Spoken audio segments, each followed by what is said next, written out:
Our work begins with getting COVID under control. We cannot repair the economy, restore our vitality, or relish life's most precious moments, hugging our grandchildren, our children, our birthdays, weddings, graduations, all the moments that matter most to us until we get it under control. I will spare no effort, none, or any commitment to turn around this pandemic. And we're joined now by two governors on the front lines, New York Governor Andrew Cuomo, South Dakota Governor Kristi Noem. Governor Cuomo, let me begin with you. Thanks for joining us this morning. What is the national strategy on COVID you want to hear from President-elect Biden right now? Thanks. Good to be with you, George. Look, we're coming up to the worst 2 months, I think, that we may have seen vis-a-vis COVID. You see the numbers going crazy all across this country, all across the globe. The scientists said this was going to happen, and you're seeing it in the fall with the cold coming back.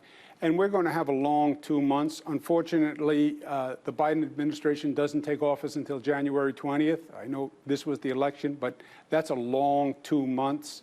And then after the fall resurgence, this administration is now starting to implement the vaccination plan.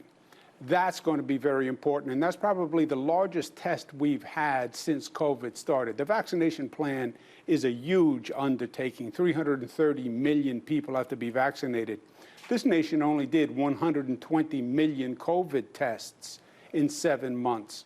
If this administration rolls out a flawed vaccination plan, it's going to be a problem because it's going to be very hard for the Biden administration to turn it back.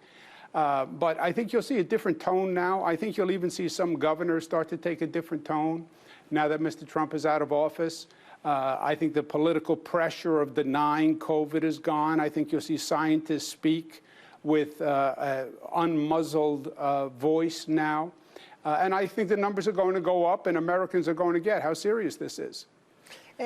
And what is your read of the mandate of this election? When you pour over the results from across the country, we've had discussion about that this morning. What's your read on that?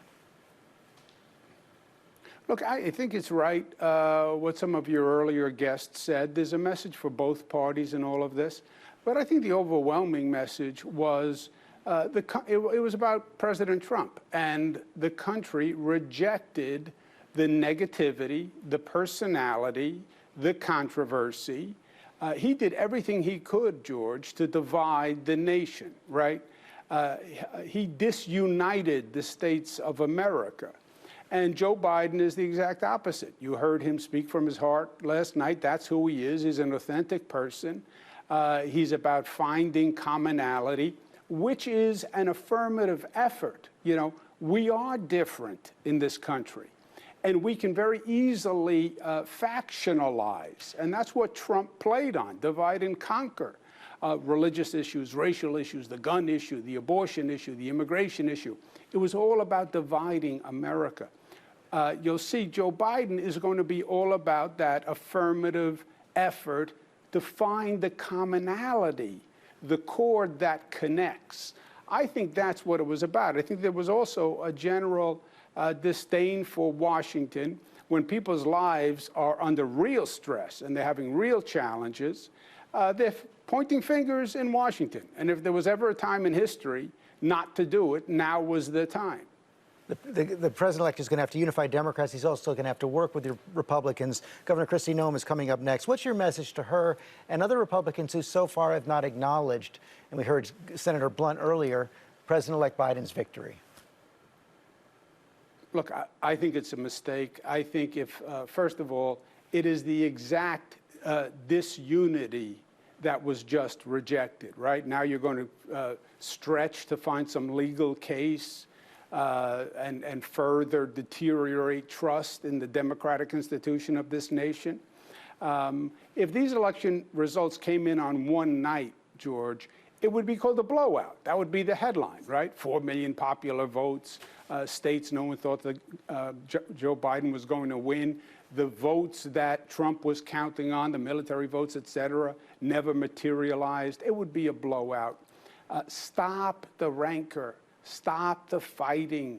We have real problems. Let's move on together. And I think you'll see, this year I'm chairman of the National Governors Association. I think you'll see Republican governors who were cowed by Trump's philosophy to deny COVID, don't take tests, because if you take tests, then you'll find cases. The scientists couldn't speak up. His own health officials were muzzled. I think that day is over, and I think you'll see this COVID rebound putting forth a stark reality to governors all across the nation, because it's going to be the states that denied COVID that are now going to be paying the highest price. Governor Cuomo, thanks for your time this morning. Hi, everyone. George Stephanopoulos here. Thanks for checking out the ABC News YouTube channel. If you'd like to get more videos, show highlights, and watch live event coverage, click on the right over here to subscribe to our channel. And don't forget to download the ABC News app for breaking news alerts. Thanks for watching.